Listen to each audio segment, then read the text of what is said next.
Welcome to the Stronger Than Steel podcast with your host, Austin Davidson and John Keir, talking Steelers all the time. Now, here's Austin and John. Hello and welcome back to the Stronger Than Steel podcast. My name is John Keir, and joining me as always today is my co-host, Austin Davidson. Heyo. It's Season 3, Episode 24. It is early August 7th in the morning, just before 1 a.m. as we're recording this. The Steelers have a football game 2 days from today. The NFL offseason is over. The Hall of Fame game is in the books. Training camp is already halfway over. It's, it feels like it just started the other day, and here we are almost halfway through it. And before we know it, the preseason is going to be over, Austin. But before we get into talking about training camp, what's new with you? You excited about football? I am excited about football. I actually just did my my first draft 2 days ago, which was in my important league, so I already have a team with Antonio Brown on it and good stuff. So already drafting season and stuff. I'm just excited to have football back. That's really it. How about you? Absolutely. It's good to have football back, and in the dead heat of summer, it's good to have something else to turn to with baseball being the only major sport in North America that's been going on for the better part of a month plus now. So it's good for another sport to be starting, especially when it's football. And before you know it, hockey and basketball will be starting again too. So we'll be getting right into the football season before you know it. And but before we get to that, we've got to finish the rest of the preseason, and that starts with the completion of training camp, which, like I mentioned, we're already halfway through. So as far as some updates we wanted to get through to our listeners, I'm sure most of you have heard by now, seeing as how he was signed, I believe a day before or the first day of training camp, but wide receiver Eli Rogers was re-signed to a one-year deal. He was placed on the PUP, or physically unable to perform list.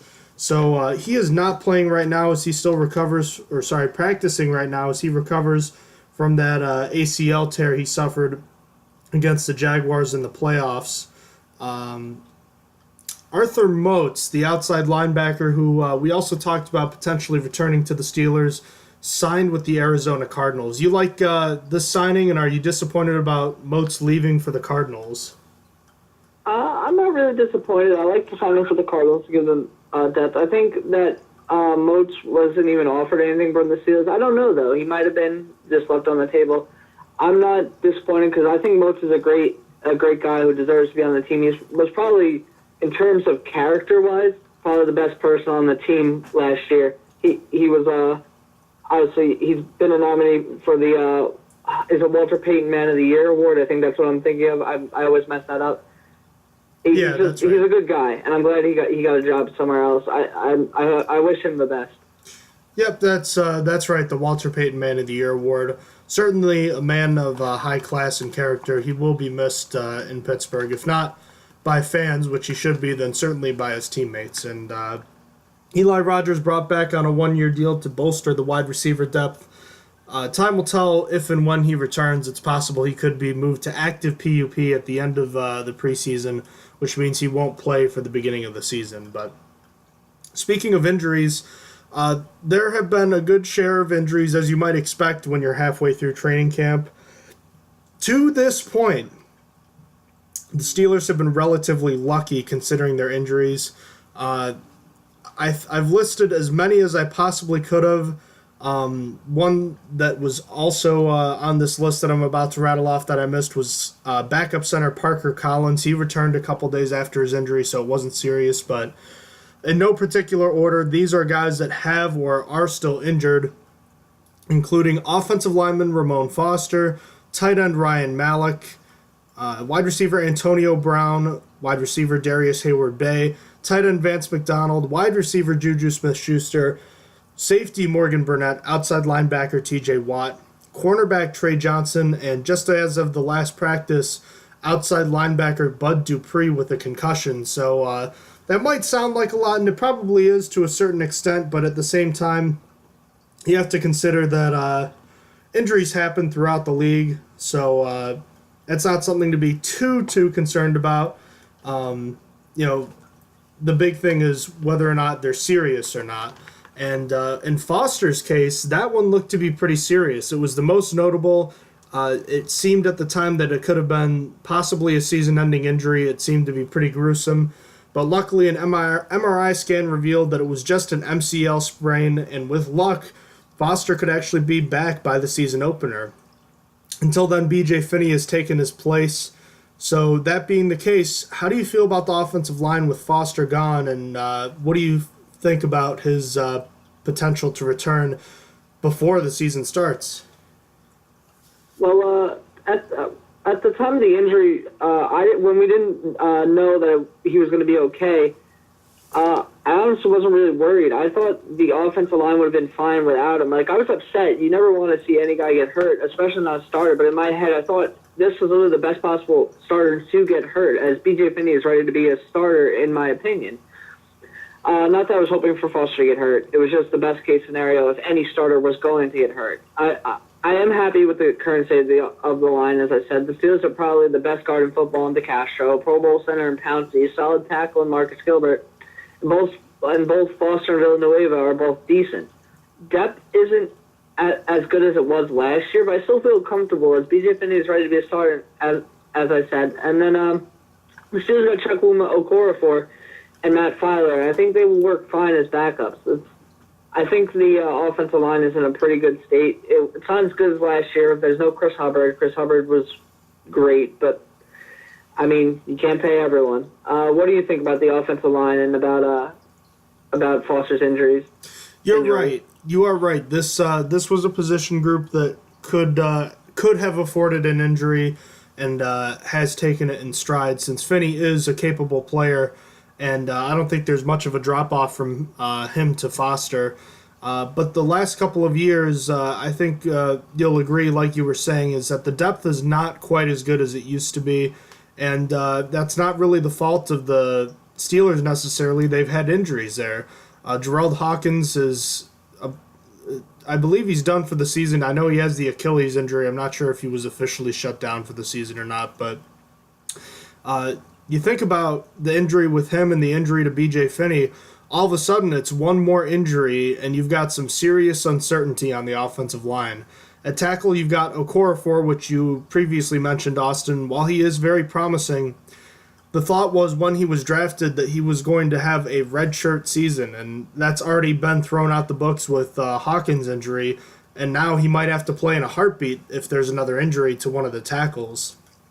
On the interior, this moves Matt Filer up to be the next interior replacement. He looks like he's been ready for a little bit of time. The team likes him, and he's been around for, I think, 4 years now. He's been around a while, but he doesn't have a ton of pedigree or much experience in actual game-playing atmosphere to boot. So the offensive line as a starting group, even with Finney in over Foster, is good. It's a very strong unit. There has to be a lot of concern regarding the depth of the position group, which is understandable when they've already lost two key depth components, a key depth component in Hawkins, another in Hubbard to free agency, and then a starter in Foster. But like you said, if there was a position that could have absorbed an injury like this, it would have been the offensive line. So I guess there's some silver lining there. And again, Foster is slated to come back sometime in the next 4 to 5 weeks. So that also is very good. Some other injuries to talk about. Vance McDonald, Morgan Burnett, Juju Smith-Schuster, and TJ Watt all had or have relatively minor injuries that have resulted in missed practice time, but all of them have at least practiced partially since their injury occurred. The one to be concerned about is Bud Dupree, who I mentioned is in concussion protocol now. This is a guy that really hasn't played a lot in the last 2 preseasons. According to Steelers Depot, he's played in less than 40 preseason snaps the last 2 years. Is it really important that he plays more this year? I don't really find it important for now. He's a clear-cut starter. There's no one to challenge him. I would be more than surprised if he was in the protocol past the second preseason game. So he should see enough action to knock the rust rust off and actually get back in the game. I don't think it's really a necessity that he has to play like over, I guess, 20 since not even 20. 20 is not the average. Just he doesn't have to play that many, in my opinion. What do you think? I just want to see him play a half or maybe two halves in two separate games. I don't want him on the field a ton because although you want to get him up to game speed like you do everybody, health is the primary concern for Dupree. He hasn't been consistently healthy for a season since his rookie season back in 2015. He was hurt for the entirety of last season and most of 2016 as well. If he wants a bounce-back season, which he desperately needs, it's going to be crucial to the defense's success. He's going to need to be healthy. So that, above playing in the preseason, is what's most important for Bud Dupree. The injuries to Ryan Malik and Vance McDonald forced the Steelers' hand as they had to sign free agent tight end Bucky Hodges to the team. That name might or may not sound familiar to you listeners, but I know it sounds familiar to me in Austin, and that's because Austin actually analyzed Bucky Hodges prior to the 2017 NFL Draft last year. He was a projected mid-round pick but fell to the 6th round. This is his 4th team in the NFL. So I'm asking you, Austin, what do you remember in the pre-draft process when you checked out Bucky Hodges? What was your evaluation of him, and what do you think are his chances to stick on the roster? Essentially, he's a Vance McDonald who can't block and isn't always injured. He was a guy teams could take a chance with in going into the 2017 draft, as he was super athletic for a tight end and could be useful in the passing game, as he caught a lot of long balls in college. He also isn't the best pass catcher like Vance isn't. But Hodges is worse. Then, as I mentioned, Hodges isn't good at blocking whatsoever. The only guys he could successfully block were defensive backs, and that was in college, not against the best like in the NFL. When I did my pre-draft analysis on him, I projected him as a 3rd to 5th round pick if a team wanted to take a flyer on him. I believe he went in the 6th in the 2017 draft, but he could have gotten better since being drafted, as he was actually a quarterback when he first got to Virginia Tech. He only had 3 years' experience at tight end when he had got drafted, but chances are he hasn't since this is his 4th team. That being said, I don't like his chances to make the roster. Grimble is the better blocking tight end at the number 3 spot, and that's what I think the Steelers would roll with rather than another pass-catching tight end who can't really block.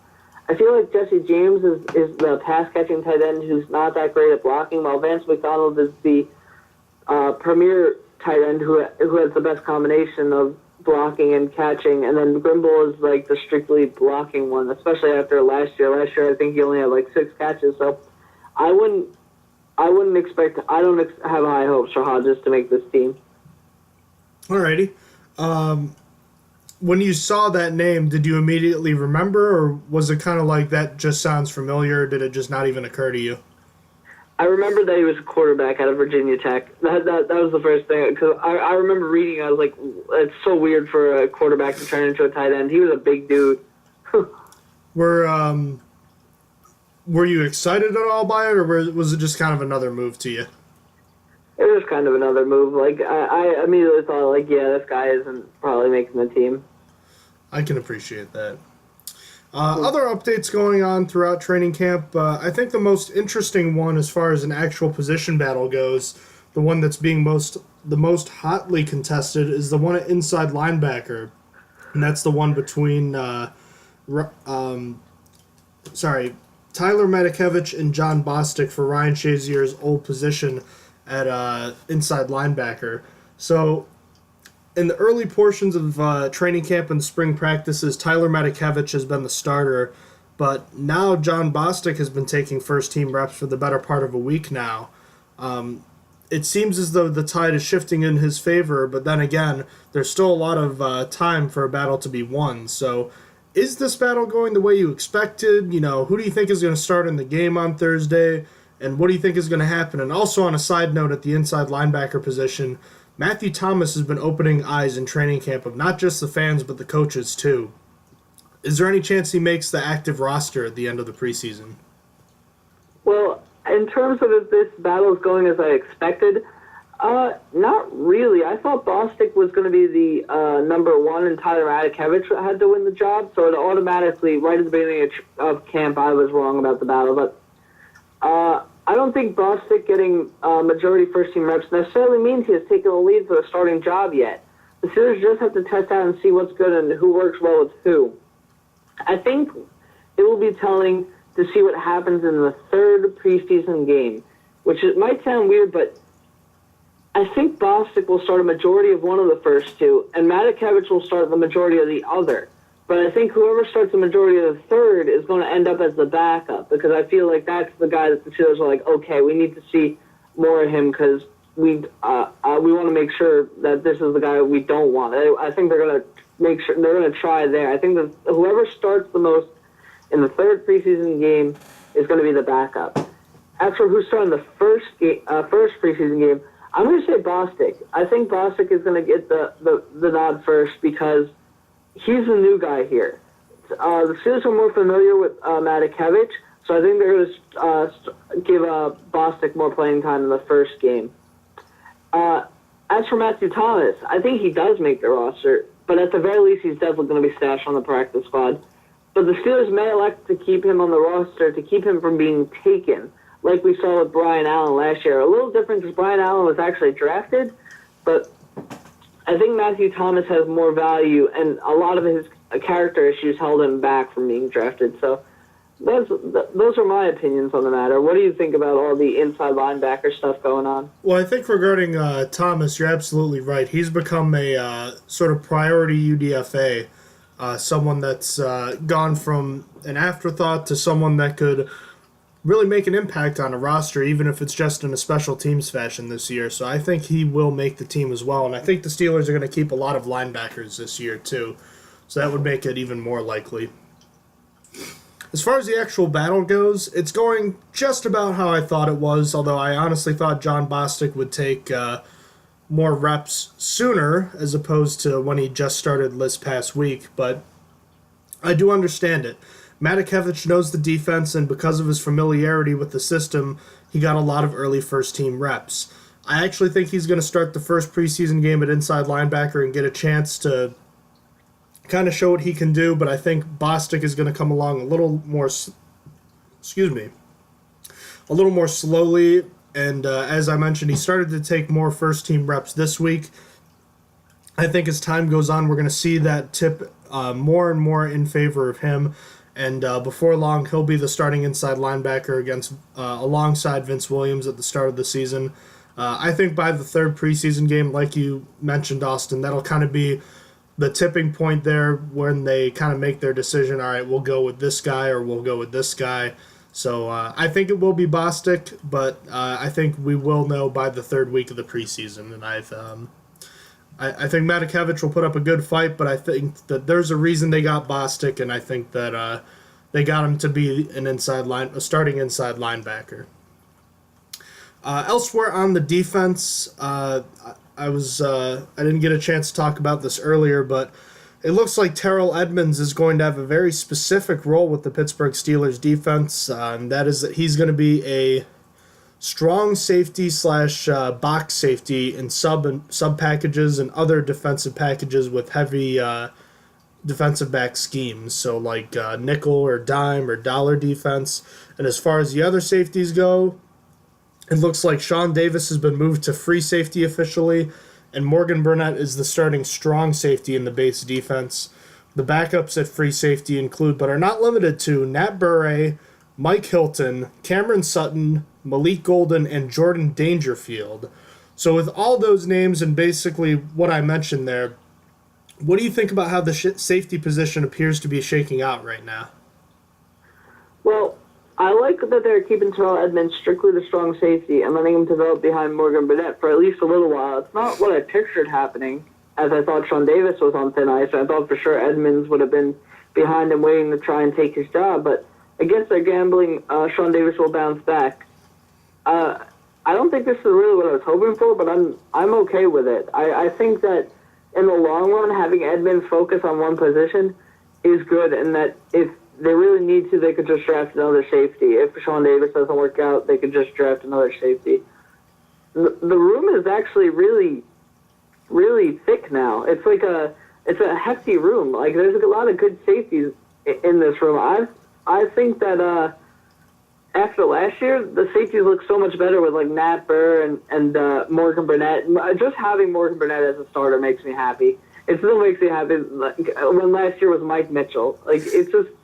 I'm sorry. Well, he wasn't starting at Mike Mitchell wasn't starting at strong safety, but regardless, just having Morgan Burnett as one of the starters, it makes me smile. I think this is a good room to have. What do you think about the safeties this year and how they're dealing with Edmonds? I'm sorry. Well, I don't know if the safety position is a strength necessarily, but I don't think it's a weakness anymore. I think it's interesting you talk about Edmonds and Davis and their approach with both of them. I think what you're seeing the Steelers do, what you're seeing them do with Edmonds, is you're seeing that they've learned from their mistakes with Sean Davis. And with Sean Davis moving to free safety, this is his third position. Excuse me. In his third season in the NFL. And I think it's clear that last year Davis struggled, and he was dealing with a lot of different responsibilities, dealing with the two different position changes over the course of his young NFL career. And I think you saw that he struggled with it at times, obviously, because he didn't have a good year. I think the Steelers learned from that, and they drafted Edmonds for a specific role, and they said, you know what, we're not going to throw too much at this kid to start. We're going to make him a strong safety. We're not even going to worry about him playing free safety. We're going to have him play a defined role so he doesn't have to think about it too much, so he can just use his athleticism to his advantage. And so far, that's what we've seen in training camp. He's been making a lot of plays, and I think that is fantastic. If that's how you want to use Terrell Edmonds, that's the best way to do it. And I'm very happy to hear that that's how the Steelers plan to be using him. And as far as the other safeties positions go, Davis was the best fit for free safety, and I really didn't want him to change positions again. I really don't know how he'll do, but I think he's the best equipped to make that move, and that allows Morgan Burnett to play as the base strong safety, and that's the position he fits best and is most comfortable with. The Steelers should get the best out of him there. So I think, all things considered, the Steelers have done a pretty good job here with the safety position, at least early on. We'll see how it actually results in the game, in actual game situations, but I think they might have positioned themselves pretty well with the personnel that they have. I'll be interested to see how the Steelers line up with how many defensive backs in certain situations, but again, we'll see that in game situations too, but I am very pleased to see that this is how the Steelers seem to have decided to deploy their safeties.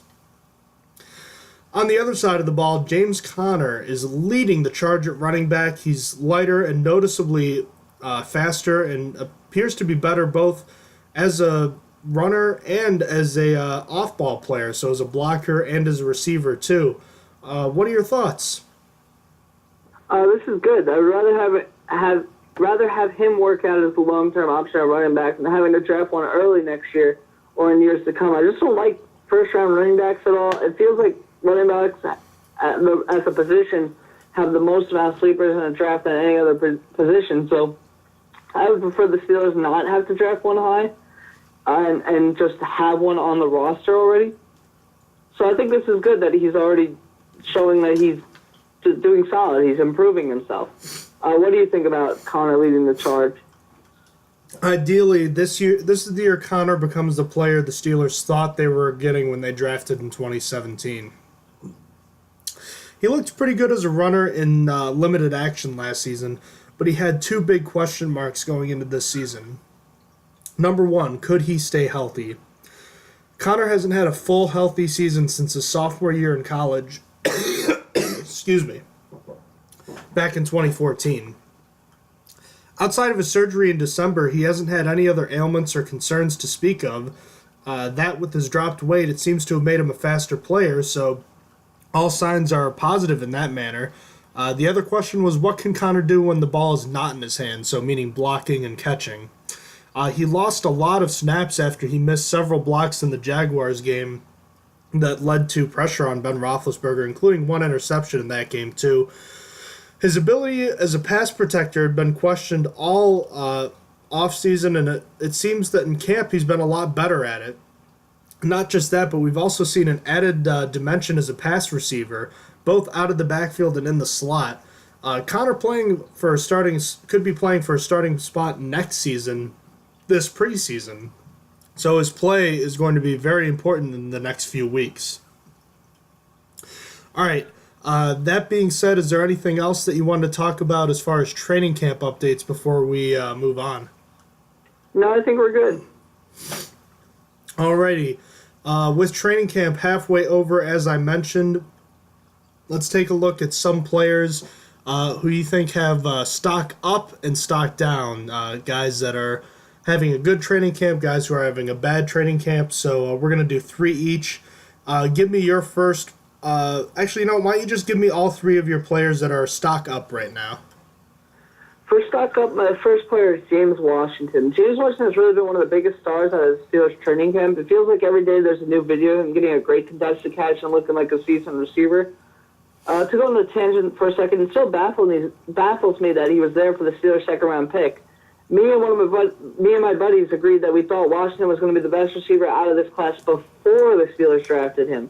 And so far in training camp, he's looking like he's trying to make that a reality. I am really impressed with James Washington and how he's turning out. I'm very happy from the videos I've seen. My second player is Chukwuma Okorafor. Trucks is probably going to see way more action than we anticipated when he was drafted thanks to the injury of Gerald Hawkins. And so far in camp, he's drawn a lot of praise for a guy that's pretty raw coming in. So his stock is up as well. My third player is sort of a dark horse candidate. It's Damone Patterson. Patterson was an undrafted free agent wide receiver. He's also had a very solid camp. With the Steelers' current depth at wide receiver, he has a decent chance to make the roster. Even if he doesn't make the roster, the Steelers may try to stash him on the practice squad. It really depends on it really depends on what happens with Marcus Tucker. That's really what, if Damone Patterson, if he doesn't make the roster, if he makes the practice squad. But we will see. So who are your 3 players that are up in stock? First stock up is safety Terrell Edmonds. Like we were talking about, the coaching staff has made it nice and easy for Edmonds. They gave him a specific role that doesn't require him to do too much as a rookie, and that should allow him to use his athleticism to his advantage as he already has in practice almost every day. He's being used in a very similar role as Ryan Shazier was on passing downs, and he definitely isn't Shazier. But hopefully his play this season won't make it as obvious that that Shazier is not playing like it did at the end of last season. Second player whose stock is up is James Conner. Maybe he only looks great, but I'm buying into the hype a little bit, mostly because, as I mentioned before, Conner's finally healthy for the first time in a long time, and maybe he'll be ready to make a big impact this year. Based on what people have been seeing, it sounds like he's a much more complete back this year, and time will tell if it's for real or not, but because he's playing for what could be a starting job next year, this preseason, I think he's going to play some of his best football upcoming, so get ready for a big workload for James Conner. And then my third player is kind of a surprise. It's backup defensive tackle Daniel McCullers. Interesting to note, some forms of leadership get the best out of people. Some forms of leadership get the best out of people better than others. Former defensive line coach, and he's still a defensive line coach, but he's only on game day now, is John Mitchell. He got the best out of a lot of Steelers defensive linemen over the years. You know, Cam Hayward, Aaron Smith, Kimo von Oelhoffen, Brett Kiesel, Casey Hampton, just to name a few.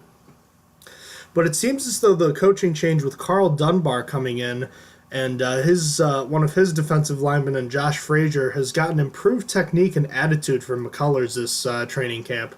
Someone who is seemingly just a placeholder with no mean streak.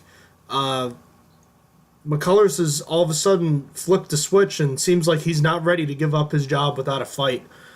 He even got into a actual fight on the field with, I don't remember who it was. Did you see that, Austin? Did I see what? I'm sorry?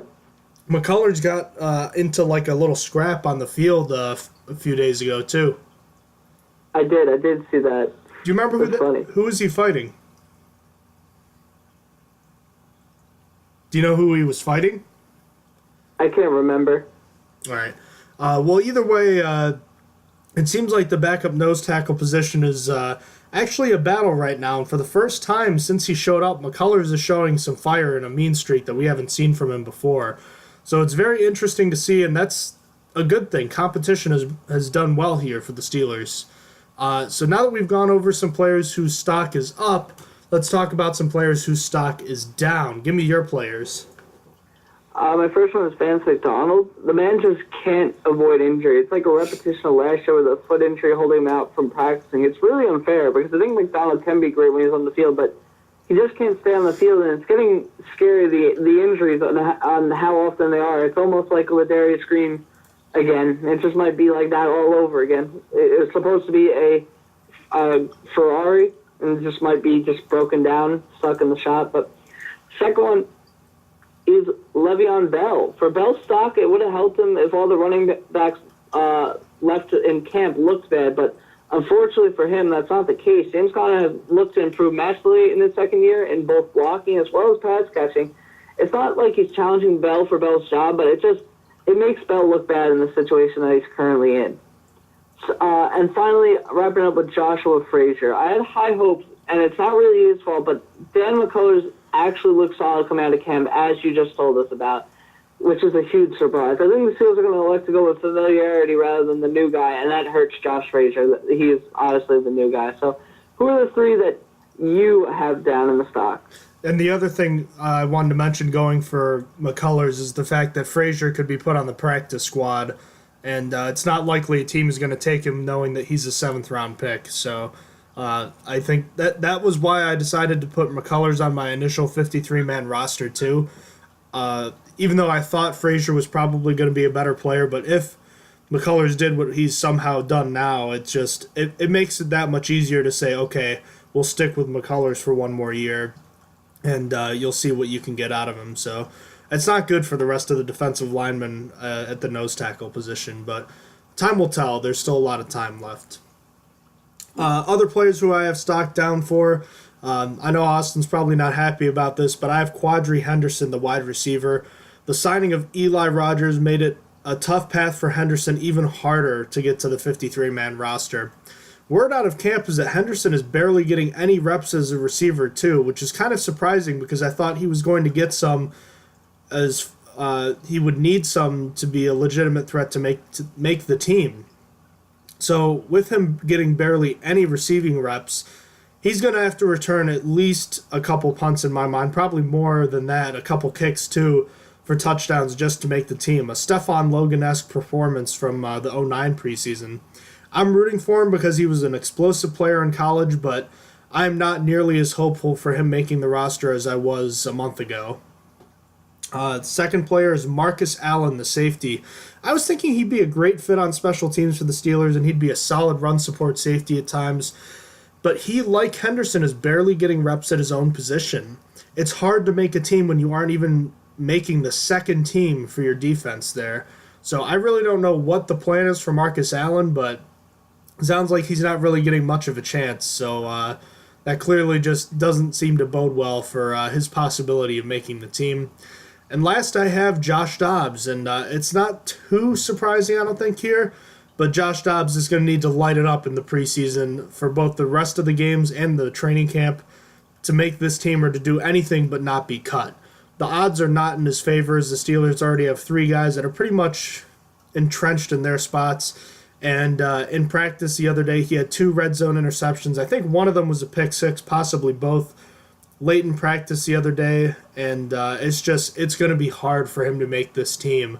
And it's disappointing because I was looking forward to seeing what he could do in the preseason, but now anything he does, unless if it's incredible where it's like he can't be cut anyways because he's playing so well, it's just going to be, can the Steelers manage to stash him on the practice squad? It's going to be tough to get anything out of Dobbs that doesn't say, well, it doesn't matter because he's going to get cut. So that'll be disappointing too, but time will tell. So that'll wrap up our update, if you will, on Steelers training camp from St. Vincent College in Latrobe. Austin, is there anything else you wanted to cover before we wrap this one up? No, I think we're good. Alrighty, ladies and gentlemen, thank you for joining us today.